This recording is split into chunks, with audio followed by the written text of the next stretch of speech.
नमस्कार। रेडियो रिमझिम से प्रस्तुत है स्थानीय हालचाल। पहले मुख्य हालचाल। विद्यार्थी सहयोग शिविर का हुआ आयोजन। अनीमिया मुक्त बिहार अभियान की हुई शुरुआत। जिला स्तरीय शांति समिति की हुई बैठक। अभिलेखों के संधारण में कारगर है ई निबंधन व्यवस्था। प्रधानाध्यापक को किया गया निलंबित। स्थानीय हालचाल के इस अंक के साथ मैं निकेत मिश्र। अब हालचाल विस्तार से। आज थावे के महिला औद्योगिक प्रशिक्षण संस्थान में विद्यार्थी सहयोग शिविर का आयोजन किया गया। शिविर का मुख्य उद्देश्य विद्यार्थियों की शैक्षणिक छात्रावास एवं अन्य समस्याओं को सीधे सुनना तथा उसके समाधान की दिशा में त्वरित एवं समयबद्ध कार्रवाई सुनिश्चित करना था। महिला औद्योगिक प्रशिक्षण संस्थान में आयोजित शिविर के दौरान सामान्य शाखा प्रभारी अजय कुमार ने छात्राओं से संवाद किया। उन्होंने छात्राओं से उनकी पढ़ाई, प्रशिक्षण, छात्रावास, संस्थान में उपलब्ध सुविधाओं तथा दैनिक स्तर पर आने वाली समस्याओं के संबंध में जानकारी ली। छात्राओं ने भी अपनी समस्याओं, आवश्यकताओं एवं सुझावों को खुलकर उनके समक्ष रखा। इस दौरान बताए गए समस्याओं को गंभीरता से सुना गया और संबंधित मामलों के समयबद्ध निष्पादन की दिशा में आवश्यक निर्देश दिए गए। सामान्य शाखा प्रभारी अजय कुमार ने छात्राओं को आश्वस्त किया कि विद्यार्थियों की समस्याओं को प्राथमिकता के आधार पर देखा जाएगा। उन्होंने कहा कि विद्यार्थियों की सुविधा एवं बेहतर शैक्षणिक वातावरण उपलब्ध कराना प्रशासन की महत्वपूर्ण प्राथमिकता है। छात्राओं ने भी अपनी समस्याओं को बिना संकोच संबंधित अधिकारियों के समक्ष रखने तथा विद्यार्थी सहयोग पोर्टल का उपयोग करने के लिए छात्राओं को प्रेरित भी किया गया। बिहार सरकार के मुख्यमंत्री ने आज अनीमिया मुक्त भारत अभियान के अंतर्गत अनीमिया मुक्त बिहार अभियान का शुभारंभ किया। इसके साथ ही गोपालगंज जिले में भी सदर अस्पताल, अनुमंडलीय अस्पताल, सामुदायिक स्वास्थ्य केंद्र तथा अतिरिक्त प्राथमिक स्वास्थ्य केंद्र और आयुष्मान आरोग्य मंदिरों में अभियान की शुरुआत की गई। इसके तहत 6 माह से लेकर 19 वर्ष तक के बालक एवं बालिकाओं के हेमोग्लोबिन स्तर की जाँच की गई। इसके अतिरिक्त गर्भवती एवं धात्री महिलाओं की हेमोग्लोबिन की भी जाँच हुई। यह अभियान 25 अगस्त से प्रारंभ होकर 30 नवंबर तक संचालित किया जाएगा। जांच के दौरान जिन बच्चों, किशोर किशोरियों और महिलाओं में हेमोग्लोबिन का स्तर निर्धारित मानक से कम पाया जाएगा, उन्हें आवश्यकतानुसार आयरन सिरप तथा IFA की गुलाबी, नीली एवं लाल गोलियां उपलब्ध कराई जाएंगी। अभियान के माध्यम से अनीमिया की पहचान कर समय पर उपचार एवं दवा उपलब्ध कराने पर विशेष जोर दिया जा रहा है। अनीमिया को लेकर बताया गया कि प्रभावित बच्चों, युवाओं और महिलाओं में निचले पलक के अंदरूनी हिस्से में लालिमा की कमी देखी जाती है। त्वचा एवं हथेली का पीलापन या लालिमा में कमी, नाखूनों में बदलाव, जीभ में सूजन, जल्दी थकान, सांस फूलना, पढ़ाई एवं खेल कूद में मन नहीं लगना, सुस्ती एवं अधिक नींद आना तथा बार बार बीमार पड़ना या भूख नहीं लगना जैसे लक्षण दिखाई दे सकते हैं। ऐसे लक्षण जिन लोगों में दिखे उनकी तत्काल जांच कराई जाए। सभी सरकारी स्वास्थ्य केंद्रों में इसका जांच और इलाज मुफ्त में किया जा रहा है। आगामी पर्व त्योहारों एवं महावीरी अखाड़ा को शांतिपूर्ण एवं सौहार्दपूर्ण वातावरण में मनाने की अपील जनता से की गई। इसको लेकर शांति समिति की जिला स्तरीय बैठक हुई, जिसमें सर्वधर्म समभाव एवं आपसी भाईचारे के साथ पर्व त्योहार मनाने का आह्वान किया गया। साथ ही अफवाह एवं भ्रामक सूचनाओं के प्रसार पर जिला प्रशासन कड़ी निगरानी रखेगा। दोषियों पर विधि सम्मत कार्रवाई की जाएगी। जिलाधिकारी के नेतृत्व में हुई इस बैठक में महावीरी अखाड़ा जुलूस के लिए पूर्व से लाइसेंस लेना अनिवार्य बताया गया। लाइसेंस धारक पूर्णतः जवाबदेह भी होंगे। जुलूस में डीजे पर पूर्ण रूप से प्रतिबंध रहेगा। लाउड स्पीकर के उपयोग की अनुमति दी गई है। हथियारों के प्रदर्शन, अश्लील संगीत एवं नृत्य पर भी पूर्ण रूप से रोक लगाया गया है। शांति समिति की बैठक में जिलाधिकारी समीर सौरभ ने जिला प्रशासन और पुलिस प्रशासन के अधिकारियों के साथ बैठक करते हुए आवश्यक निर्देश दिया और आपसी समन्वय के साथ कार्य करने का भी निर्देश दिया गया। डीएम ने कहा कि सामाजिक एवं सांस्कृतिक परंपरा, आपसी प्रेम, सौहार्द एवं सामुदायिक सहयोग की मिसाल गोपालगंज ने कई बार पेश की है। इसे बनाए रखना प्रशासन के साथ साथ समाज के प्रत्येक व्यक्ति का भी सामूहिक जिम्मेदारी है।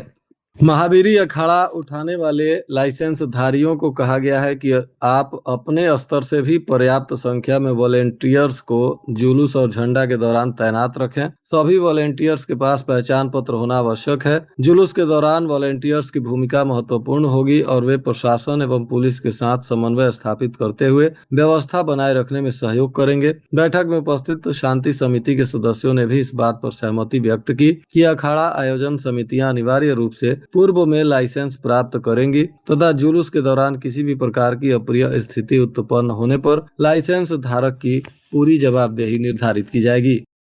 इस दौरान जिलाधिकारी ने कहा कि ई निबंधन व्यवस्था की सफलता के लिए नागरिक सेवा प्रदाता, निबंधन विभाग के पदाधिकारी और कर्मी, अधिवक्ता, कातिब, मुद्रांक विक्रेता और सभी अन्य संबंधित पक्षों का समन्वित सहयोग आवश्यक है। उन्होंने सेवा प्रदाताओं से अपील किया है कि वे नई व्यवस्था की तकनीक प्रक्रिया को पूरी तरह से समझें और इसमें सहयोग करें। आम जनता और कातिब संघ के प्रतिनिधियों से भी अपील की गई कि वे बिहार सरकार की इस नई तकनीक आधारित ई निबंधन व्यवस्था को अपनाने में अपना अपेक्षित सहयोग करें। उन्होंने कहा कि ई निबंधन की प्रक्रिया से अभिलेखों के संधारण में काफी सुविधा मिल रही है और इससे लोगों को आने वाले समय में काफी लाभ भी मिलेगा।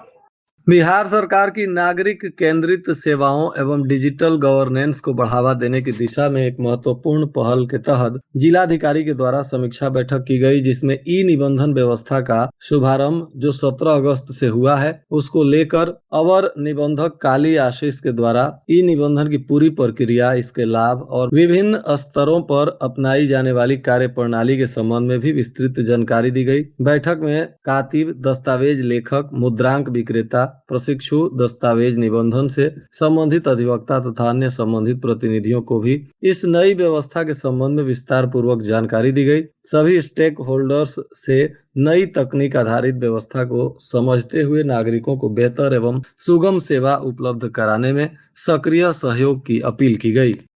भोरे के प्राथमिक विद्यालय बनकटा खास के प्रधानाध्यापक ब्रजेश राम को तत्काल प्रभाव से विभाग ने निलंबित कर दिया। डीएम न्यायालय में दिलशाना खातून बनाम बिहार सरकार मामले में आदेश के अनुपालन में कार्रवाई, वरीय अधिकारियों के आदेश की अवहेलना, विभागीय नियमों के विपरीत आचरण, लापरवाही और भ्रामक प्रतिवेदन देने सहित कई गंभीर आरोप लगे। निलंबन अवधि में इनको माझा प्रखंड संसाधन केंद्र में तैनात किया गया है। जिला शिक्षा पदाधिकारी अमरेंद्र कुमार पांडे ने यह कार्रवाई की है। बताया जा रहा है कि अब इनके निलंबन के बाद विभाग में हड़कंप मचा हुआ है। पुलिस अधीक्षक के निर्देश पर कटिया थाना की पुलिस ने चोरी के एक कांड में फरार चल रहे प्राथमिकी अभियुक्त को गिरफ्तार कर लिया। पकड़ा गया आरोपी सुदामा यादव, पिता स्वर्गीय बलिस्टर यादव उर्फ विनोद यादव, यह खड़ही थाना कटिया के निवासी हैं। पुलिस ने इन्हें गिरफ्तार कर आज पूछताछ के बाद न्यायिक हिरासत में भेज दिया। पार्थेनियम हिस्टेरोफोरम, जिसे सामान्यतः कैरेट बीड, गाजर घास या कांग्रेस घास के नाम से जाना जाता है, कृषि, जैव विविधता, पशुधन एवं मानव स्वास्थ्य के लिए गंभीर खतरा उत्पन्न करने वाला यह एक अत्यंत हानिकारक आक्रामक खरपतवार है। देश में लगभग 3.5 हेक्टेयर भूमि पर इसका फैलाव हो चुका है और इसका प्रसार लगातार चिंताजनक रूप से बढ़ रहा है।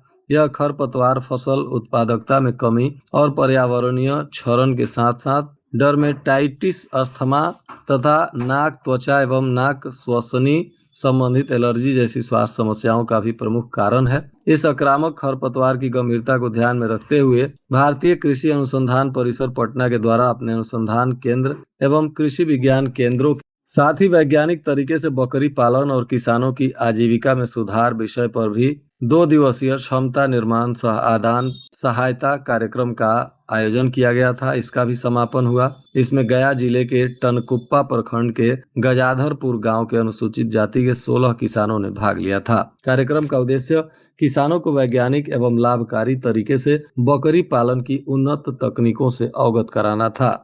सहयोग से 16 से 22 अगस्त तक 21वां पार्थेनियम जागरूकता सप्ताह का आयोजन किया गया। सप्ताह के दौरान किसानों तथा आम जनता को पार्थेनियम के दुष्प्रभावों और इसके प्रभावी प्रबंधन के उपायों के प्रति जागरूक करने के लिए विभिन्न जागरूकता एवं प्रसार गतिविधियों का आयोजन किया जा रहा है। इसकी जानकारी दी गई और वैज्ञानिकों, प्रशासनिक एवं तकनीकी कर्मचारियों, किसानों, विद्यार्थियों तथा खेतीहर श्रमिकों तक पार्थेनियम प्रबंधन संबंधित जानकारी पहुंचाई जा रही है।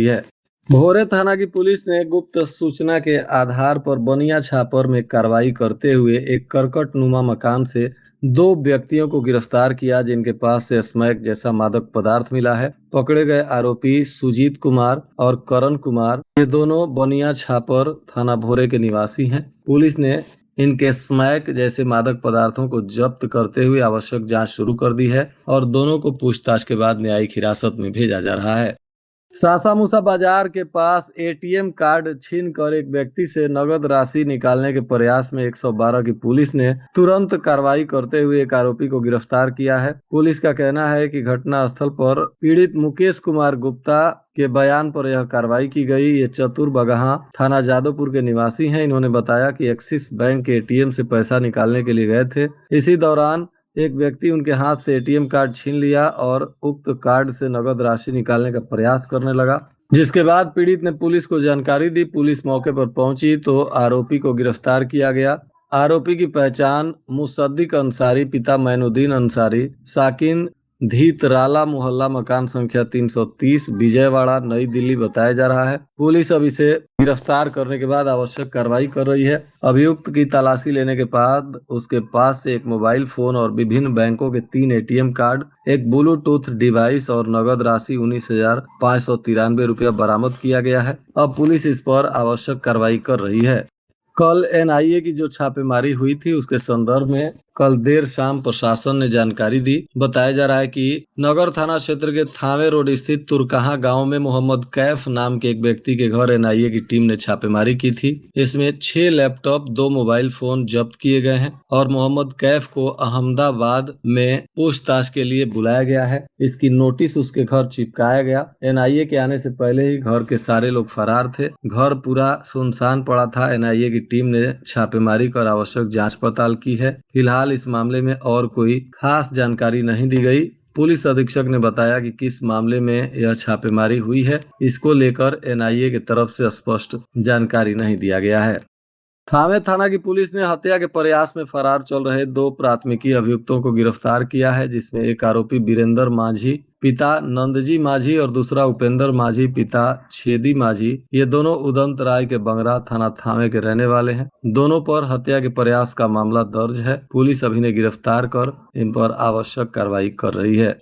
पुलिस अधीक्षक विनय तिवारी ने पुलिस महकमे में बड़ा फेरबदल करते हुए 13 पुलिस पदाधिकारियों का तबादला किया है। पुलिस प्रशासन और विधि व्यवस्था को और अधिक सुदृढ़ और प्रभावी बनाने के उद्देश्य से इन 13 पुलिस पदाधिकारियों का तत्काल प्रभाव से स्थानांतरण किया गया है। और आज के मौसम का तापमान गोपालगंज में न्यूनतम 26 डिग्री सेल्सियस और अधिकतम 34 डिग्री सेल्सियस रहने की संभावना है। अंत में मुख्य हालचाल एक बार फिर। विद्यार्थी सहयोग शिविर का हुआ आयोजन। अनीमिया मुक्त बिहार अभियान की हुई शुरुआत। जिला स्तरीय शांति समिति की हुई बैठक। अभिलेखों के संधारण में कारगर है ई निबंधन व्यवस्था। प्रधानाध्यापक को किया गया निलंबित। इसके साथ ही रेडियो रिमझिम से प्रसारित स्थानीय हालचाल का यह अंक समाप्त हुआ। नमस्कार।